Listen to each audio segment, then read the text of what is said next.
ભુજમાં પાકિસ્તાની નાપાક હરકતથી તંત્ર high alert પર।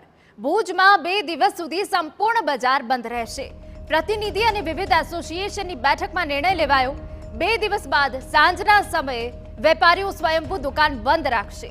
તંત્રએ લોકોને સહકાર આપવાની અપીલ કરી। બોર્ડર નજીક ખાવડા ગામની દુકાનો બંધ કરવામાં આવી। પોલીસ અને તંત્રની અપીલ બાદ લોકોએ વેપાર બંધ રાખ્યા। લોકોને બિનજરૂરી ઘરની બહાર ન નીકળવાની તંત્રની સલાહ છે। ભુજ વિસ્તારની મોટાભાગની દુકાનો પણ બંધ રહી। સાવચેતીના ભાગરૂપે ડિપાર્ટમેન્ટલ મોલ પણ બંધ કરાયા। વહેલી સવારે અનેક વિસ્તારોમાં પાકિસ્તાની ડ્રોનથી હુમલાની ઘટના બની। જો કે ભારતીય સેના દ્વારા પાકિસ્તાની ડ્રોનને તોડી પાડવામાં આવ્યા। હાલની પરિસ્થિતિને ધ્યાને રાખીને નાગરિકોને કામ વગર ઘરની બહાર ન નીકળવાની સલાહ આપવામાં આવી। મોટાભાગની દુકાનો અને મોલ પણ બંધ રાખવામાં આવ્યા। સાથે ભારતીય જવાનો પણ સતત ખડે પગે પેટ્રોલિંગ કરી રહ્યા છે।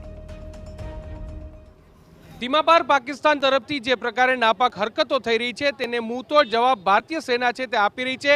સાથે સાથે કોઈ પણ પ્રકારનું નુકસાન ન થાય તે માટે વહીવટી તંત્ર પણ એલર્ટ છે। આપને હું દ્રશ્યો બતાવવા માંગીશ કે જે પ્રકારે આજે સવારે પાકિસ્તાન તરફથી જે ભુજ સિટી નજીકની જે વિસ્તાર છે ત્યાં નાપાક હરકતો છે તે જોવા મળી હતી। 3 જેટલા ડ્રોન છે તે દેખાયા હતા, જેને જોતા સુરક્ષાની દ્રષ્ટિએ તમામ પગલાં છે તે લેવામાં આવી રહ્યા છે। શહેરની જેટલી પણ મુખ્ય બજારો છે તે બંધ રાખવાની અપીલ છે તે કરવામાં આવી છે। આ ઉપરાંત જે ડિપાર્ટમેન્ટલ સ્ટોર છે, આ જે તમે દ્રશ્ય જોઈ રહ્યા છો તે ભુજના મુખ્ય ડિપાર્ટમેન્ટલ સ્ટોર છે।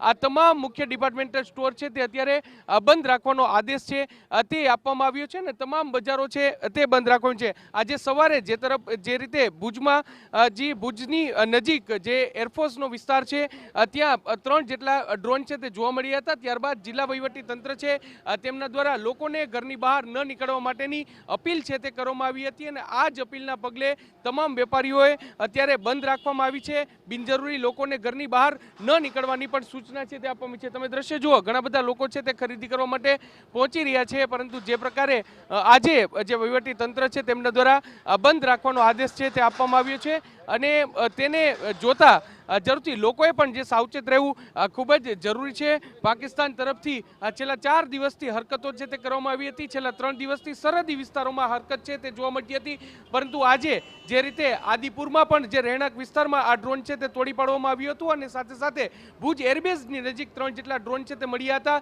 તે ખૂબ જ ગંભીર પ્રકારની બાબત હતી ને એટલે તેને જોતા જે ભારતીય સેના છે તે તો મુંહતોડ જવાબ છે તે આપી રહી છે, જડબાતોડ જવાબ આપી રહી છે, પરંતુ તેની સાથે સાથે સ્થાનિક સ્તરે વહીવટી તંત્ર છે તે પણ તમામ પ્રકારની તકેદારી રાખી રહ્યું છે। કેમેરા પર્સન ભાવેશ લશ્કરી સાથે મોહિત ભટ્ટ, TV9 કચ્છ।